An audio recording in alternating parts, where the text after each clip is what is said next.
everyone, welcome back to a new episode of The Legend Show. This is Selma and today's story is about the beautiful one, Nefertiti. The woman we call Nefertiti, which means the beautiful one is here, would have been known to her contemporaries at Aten as Nefertiti Nefertiti.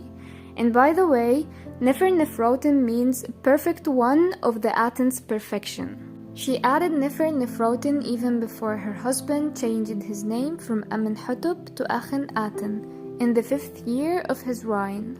Her image evolved as well, as in the earlier years of the reign, she is shown wearing the queen's crown of feathers, cow horns, and sun disk, which associated her with the goddess Hathor. By the time of the move of Amarna, however, Nefertiti was portrayed in an original headdress peculiar to her. Perhaps based on the blue crown of the king or on the caps worn by various deities, this flat-topped blue helmet would become her hallmark.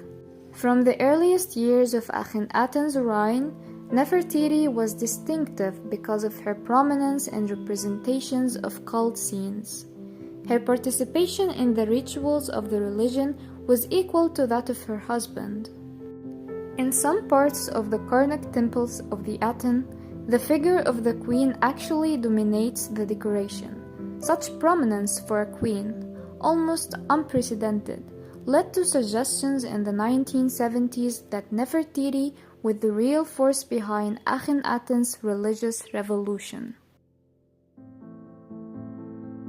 Nefertiti's parentage has been a subject of much speculation. That's what Cyril Aldred wrote, but Egyptologists are mostly inclined to follow Aldred's own suggestion that I, the man who became king after Tutankhamun's death, was her father, and I's wife Ti served as the queen's nurse. Since I is also thought to be Queen Ti's brother, this means that Akhenaten would have married his cousin. However, the family connection are hypothetical. The date of Nefertiti's death is difficult to ascertain. The evidence of a fragmentary Shuwapti figure, a statuette placed with the dead, which bore her name, suggests that she was buried in the royal tomb at Amarna, late in Akhenaten's reign or shortly after his death. At one time, scholars noted her disappearance from monuments after year 12 and hypothesized that she fell from power and was replaced as queen by her eldest daughter, Nefertiti. But the changes of names on monuments have turned out to concern the minor queen Kea, not Nefertiti.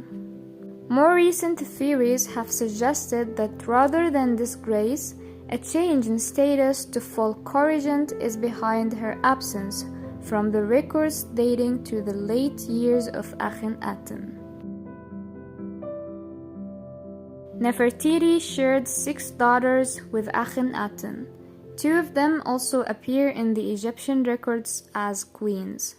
Nefertiti, the eldest child of Akhenaten and Nefertiti, and their 3rd-born daughter, Ankh-Esen-Pa-Aten, who later changed her name to Ankh-Esen-Amun. The tomb of Mary Ra, overseer of the royal quarters, is one of the few places where all 6 daughters can be seen, since it is there that the great reception of foreign tribute held in year 12 was recorded. Representations of the royal daughters have suggested to some scholars the presence of physical abnormalities that the princes supposedly inherited from their father. On the other hand, art historians have argued that Amarna artists overemphasized physical traits of a perfectly normal character for stylistic reasons. And here we come to the end of the episode. I hope you all enjoyed and we will meet again next week. Thank you and have a great day. Goodbye!